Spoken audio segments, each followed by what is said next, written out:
Hello दोस्तों, welcome back to curious Sharif for the daily dose of Indian football. तो सबसे पहले बात करनी है फुटबॉल स्टेडियम के बारे में।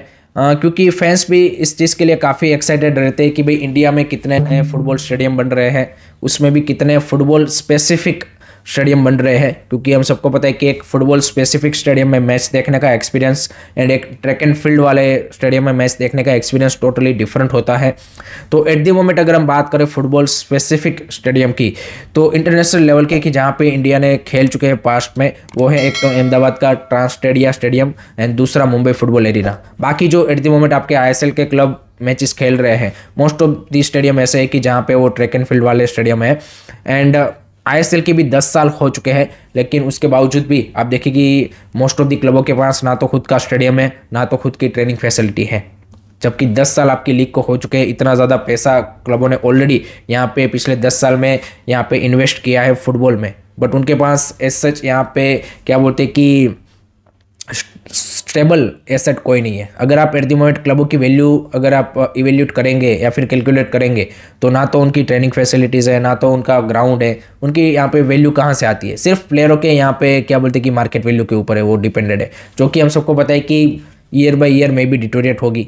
एंड आप एक ही डायरेक्शन में पैसा यहाँ पे क्या बोलते हैं कि यूज़ कर रहे हो। दूसरी चीज़ है कि हमने काफ़ी बार यहाँ पे देखा है कि क्लब जब जो भी stadium at the moment ISL club यहाँ पे लीज पे लेते हैं थ्रू गवर्नमेंट अथॉरिटी, उसमें भी काफ़ी सारे इशू दिखे हैं। गोकुलम केरला का हमने रिसेंटली इशू देखा था, ईएमएस कॉर्पोरेशन स्टेडियम का।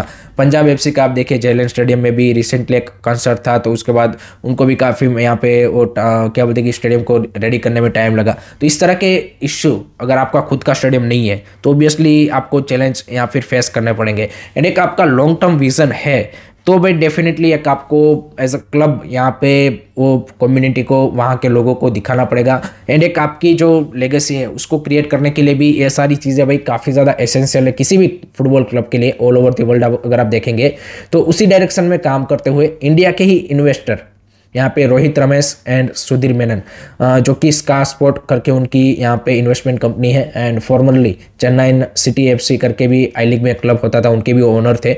उन्होंने लास्ट ईयर 2023 में एंकोर टाइगर एफसी करके क्लब है कैम्बोडिया का, उसमें इन्वेस्ट किया था। अभी उन्होंने अपना खुद का स्टेडियम यहाँ पे डेवलप कर लिया है इन जस्ट 175 डेज। एंड आज उनका इनोग्रेशन है, फेज 1 का काम खत्म हो चुका है। यहाँ पे आज एक फ्रेंडली मैच खेलेगा वो, एंड उससे पहले कॉन्सर्ट भी रखा गया है। तो आप सोचिए कि कैम्बोडिया की लीग यहाँ पे आईएसएल की लीग की कंपेरिजन में आई थिंक 1/10 है in terms of the budget wise, या फिर उससे भी लोअर हो सकती है। And anchor tiger FC is not you can say कि आपके कोई भी आईएसएल क्लब उठा के देख लीजिए, चाहे हैदराबाद एफसी भी उठा के देख लीजिए, उससे भी आप देखिए कि भाई यहाँ पे ऐसा नहीं है कि भाई उससे फाइनेंशियली स्ट्रॉन्ग है। एंड यहाँ पे रोहित रमेश या फिर सुधीर मेनन, यहाँ पे जो बाकी आईएसएल क्लब के ओनर्स हैं या फिर बाकी जो कंपनीज है, उससे ऐसा नहीं है कि भाई उससे भी क्या बोलते कि वो ज़्यादा फाइनेंशियली यहाँ पे स्ट्रॉन्ग है। बट उसके बावजूद भी उन्होंने ये यहाँ पे अगर कैम्बोडिया जैसी कंट्री में एक ऐसे छोटे क्लब के साथ पॉसिबल कर पाए हैं, तो why not by ISL club, they also should do this. At least I think ISL club को अब जो नेक्स्ट 10 ईयर आने वाले हैं उसमें इस डायरेक्शन में तो आगे बढ़ना चाहिए कि एटलीस्ट खुद की ट्रेनिंग फैसिलिटीज़ हो। जैसे अभी आप देखिए बीएफसी के पास वो है, I think that's a great to see. Kerala blaster अभी उस डायरेक्शन में यहाँ पे उनके भी सीईओ ने पिछले कुछ महीनों में इसके बारे में बात की है। तो आई थिंक अब आईएसएल क्लब को इसके बारे में सोचना चाहिए। एंड देखिए हर कंट्री में ये प्रॉब्लम आता है, काफ़ी सारे यहाँ पे जो आईएसएल के सीईओज है या फिर क्लब के सीईओज है, वो बोलते हैं कि भाई यहाँ पे सिटी के बीच में लैंड ढूंढना मुश्किल है, ये सारी चीज़ें हैं। तो हर कंट्री में यही प्रॉब्लम है भाई। कोई भी क्लब होगा अगर यहाँ पे एट द मोमेंट अगर यहाँ पे सिटी में अगर लैंड परचेस करेगा, तो उसका कॉस्ट बजट ज़्यादा ही होगा, आपको आउटसाइड ही देखना पड़ेगा कहीं ना कहीं। एंड जो लोग बोलते हैं कि 200-300 करोड़ लगते हैं, तो भाई आपको पहले से ही 30-40 हज़ार स्टेडियम क्या बोलते हैं कैपेसिटी बनाने का क्यों सोचना है? आप स्टेप बाय स्टेप जाओ ना। आपकी एवरेज अटेंडेंस आईएसएल की भाई 11-12 हज़ार है, तो अगर मोहन बगान, ईस्ट बंगाल, केरला ब्लास्टर को छोड़ दे, तो भाई बाकी सारे क्लबों के लिए भाई 15 से 20 हज़ार कैपेसिटी वाला स्टेडियम भी गुड इनफ है। उतना भी आप फिल नहीं कर पाओगे। सो उस डायरेक्शन में सोचे ना आप, सीधा ही आपको भाई 40-50-60 हज़ार कैपेसिटी वाला स्टेडियम चाहिए, तो ऑब्वियसली भाई फिर आपको लगेगा कि भाई ये तो भाई यहाँ पे इन्वेस्टमेंट है वो ज़्यादा हो रहा है। एंड जितना आप देखिए कि पैसा आप हर साल दे रहे हो गवर्नमेंट अथॉरिटी को to use that stadium at the moment, उस पैसे को अगर आप 10 साल के लिए इन्वेस्ट करोगे यहाँ पे अपनी फैसिलिटी डेवलप करने में, तो भी आपकी रेडी हो जाएगी। सो अब तक हो गई होती, अगर उन्होंने 2014 से वो स्टार्ट किया होता तो हो गई होती। सो डेफिनेटली इस बारे में क्लबों को भी सोचना चाहिए। लेट मी नो गाइस आपके क्या थॉट्स है इसके बारे में, कमेंट सेक्शन में ज़रूर बताइए। नेक्स्ट अब बात करनी है मुंबई सिटी के promising and young talented player PN Naufal के बारे में। उन्होंने रिसेंटली द ब्रिज को एक इंटरव्यू दिया है एंड उसमें काफ़ी इंपॉर्टेंट एंड काफ़ी इंटरेस्टिंग चीज़ बोली है regarding Kerala football, regarding Malayali players. उन्होंने बोला है कि मलयाली प्लेयर्स में टैलेंट काफ़ी ज़्यादा होता है एंड हमने देखा भी है, Ashique Kuruniyan is another example, PN Noufal भी आप देखिए बढ़िया प्लेयर है। There are couple of other players वो इज़ ऑल्सो ब्रिलियंट। उन्होंने बोला टैलेंट की हमें कोई कमी नहीं है, बट अनफॉर्चुनेटली हमारे काफ़ी सारे प्लेयर वो हार्डवर्क या फिर डिसिप्लिन यहाँ पे शोकेस नहीं कर पाते to become a, you can say कि वर्ल्ड लेवल एथलीट, और यू कैन से कि हाईएस्ट लेवल एथलीट की जो यहाँ पे आपकी टॉप लीग में कम्पीट कर पाए। देखिए केरला के पास एट द मोमेंट इंफ्रास्ट्रक्चर भी अच्छा है फुटबॉल का, वहाँ पे लोकल लेवल के टूर्नामेंट भी काफ़ी सारे होते हैं, यहाँ पे काफ़ी सारी एकेडमीज भी है बाकी स्टेट के कंपैरिजन में, लेकिन उसके बावजूद भी जिस तरह का टैलेंट पूल निकलना चाहिए उस हिसाब से नहीं निकल पाता, क्योंकि कहीं ना कहीं जो प्लेयर्स है वो अपने अर्ली स्टेज में वो डिस्ट्रैक्ट हो जाते हैं वो 7 साइड फुटबॉल से या फिर बाकी सारी चीज़ों से, एंड उतना जो डिसिप्लिन है वो नहीं दिखा पाते। देखिए आपके पास एक टैलेंट है बट उसको आपको हार्डवर्क के थ्रू ही यहाँ पे आप उससे मैक्सिमम रिजल्ट निकलवा सकते हो। So I think that's absolutely true and this also apply on the, कहीं ना कहीं थोड़ा सा ये लागू होता है यहाँ पे वेस्ट बंगाल फुटबॉल के बारे में भी, जिनका भी आप देखिए काफ़ी बड़ा डिक्लाइन आया है कि भाई एक भी प्लेयर नेशनल टीम में नहीं है, क्योंकि वहाँ पे भी जो most of the upcoming players है या फिर at the early stage of their career they you can say कि एसोसिएट विद दी खेप फुटबॉल, वो मतलब शॉर्टकट के लिए जाते हैं, जल्द से पैसा कमा के बस अपना फुटबॉल करियर वहीं पे ख़त्म कर देते हैं।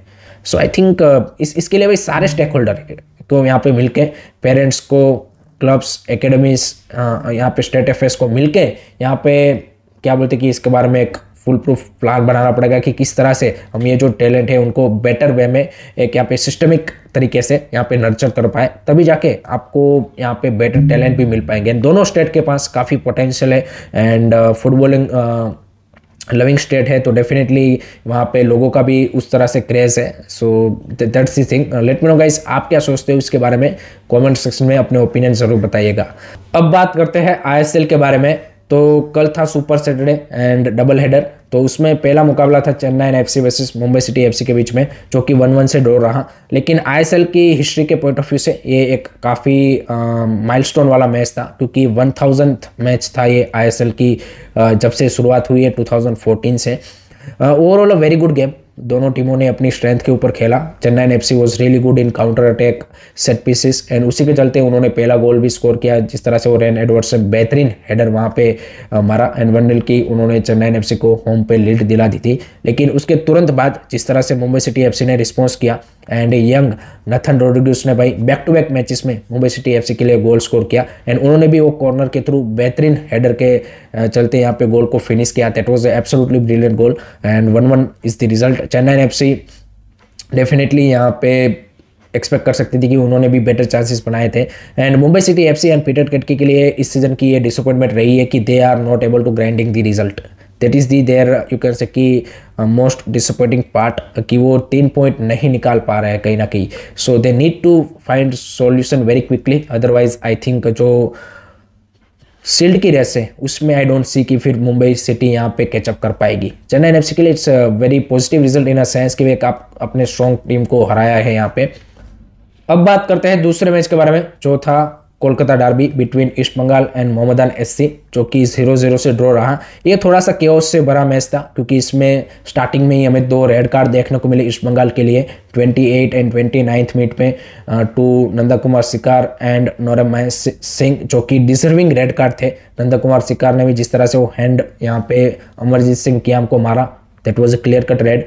दूसरा नोरम मैस ने भी अपना जो है क्या बोलते कि फ्रस्ट्रेशन में आके वो किक किया, वो भी रेड कार्ड था। He should have you can say कि लिटिल बिट काम कंपोस्ट, बिकॉज इस तरह के डर्बी में भाई इस तरह के मोमेंट आते हैं, बट आपको ये सोचना चाहिए कि भाई मैं टीम को कहीं ना कहीं इससे क्या नुकसान पहुंचा रहा हूँ। नो डाउट 0-0 से वो 9 मैन के साथ 70 मिनट तक उन्होंने मोहम्मदान को रोक लिया, बट इन इस सेंस में आप बोल सकते हो कि it's a moral victory for East Bengal and they won their first point of this season. But 3 point भी वो ले सकते थे, क्योंकि अगर 9 मैन के साथ मोहम्मदान उनके सामने स्कोर नहीं कर पाई तो 11 प्लेयरों के साथ तो ऑब्वियसली वो यहाँ पे कंसीड कर ही जाते हैं।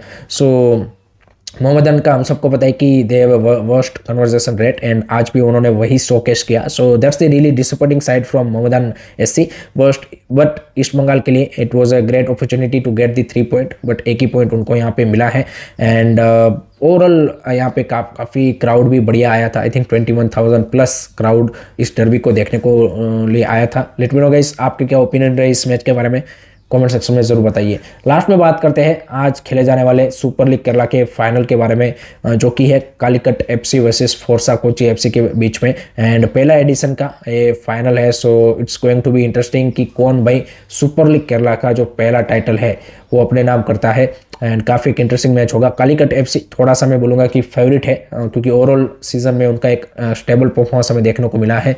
सो लेट होप सो यहाँ पे एक एंटरटेनिंग फाइनल हमें देखने को मिले। So that's it from my side guys regarding today's Indian football news. I hope कि आपको वीडियो पसंद आया होगा। Keep supporting Indian football, don't forget to like share and subscribe curious. जय हिंद, जय भारत।